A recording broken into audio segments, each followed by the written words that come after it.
BJP party వారు చాలా గొప్పవారు. వాళ్ళు శత్రువుల్ని, మిత్రుల్ని సమానంగా చూస్తారు. సోషలిజం అంటే వాళ్ళకి నచ్చదు, కానీ అలా సమానంగా చూడటం అనే దాన్ని సోషలిజం అంటారు. వాళ్ళ ఆచరణలో సోషలిజాన్ని పాటిస్తారు.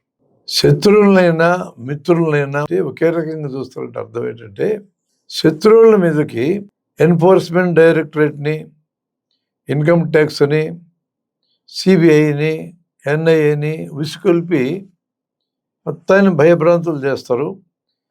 ఈ కాలంలో రాజకీయాల్లోకి ఎక్కువ ఇండస్ట్రియలిస్టులు వస్తున్నారు కాబట్టి వాళ్ళకి ఏదో వ్యాపారాలు ఉంటాయి.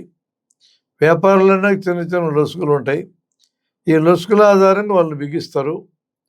వాళ్ళు భయపడి పార్టీ మారితే ఇంక సిబిఐ లేదు, ఈడీ లేదు, ఐటీ లేదు, ఏముండవు, విచారణలు అన్నీ బంద్ అవుతాయి. అట్లా శత్రువుల్ని రాజ్యాంగ వ్యవస్థల ద్వారా మిత్రులుగా మార్చుకుంటారు. గొప్ప కార్యక్రమం అది. ఇక మిత్రత్వం చేసినాక వాళ్ళని కొన్నాళ్ళకి మాయం చేస్తారు. శత్రువైన మిత్రుడైన ఒకటే అంటే ఇద్దరిని మాయం చేయటమే. శత్రువుని మాయం చేసి మిత్రుడిగా చేసుకోవడం, మిత్రుడిని మాయం చేసి తనలో కలిపేసుకోవడం. చెప్పాలా? అస్సాం గణ పరిషత్ ఇప్పుడు ఏది? వాళ్ళు మిత్రులుగా మారారు, లేచిపోయారు. పీడీపీ పార్టీ కాశ్మీర్లో అయిపోయింది. అకాలీదళ్ పంజాబ్లో మిత్రులు లేరిప్పుడు. శివసేన ఒకప్పుడు నంబర్ 1 అది. వాళ్ళ తర్వాతే బీజేపీ 2 ముక్కల కింద మార్చారు, 2 ముక్కలు కాదేశారు.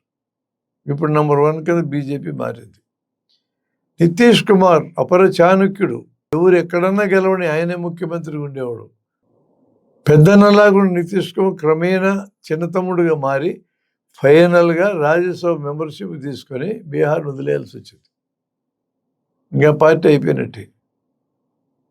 ఎన్సీపీ కొద్ది రోజులు స్నేహం చేసినందుకు దాన్ని 2 ముక్కలు చేశారు.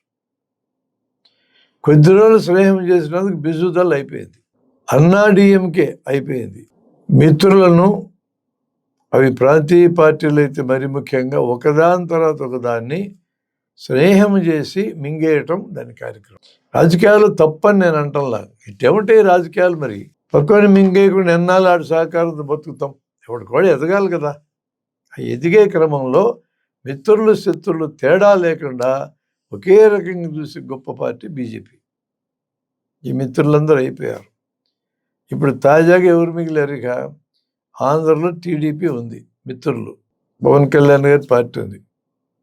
ఇంక మింగితే నెక్స్ట్ ఇయర్లో మింగాల.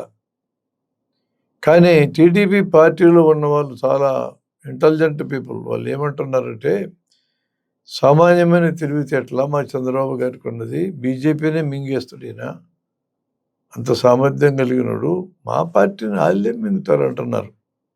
కాలం చెప్తుంది ఎవరు మింగుతారో. కానీ బీజేపీ సమానత్వాన్ని అద్భుతంగా పాటించి శత్రువులు మిత్రులను అందరినీ మింగే కార్యక్రమం చేస్తుంది అనేది చరిత్ర రూఢిపరిచిన విషయము.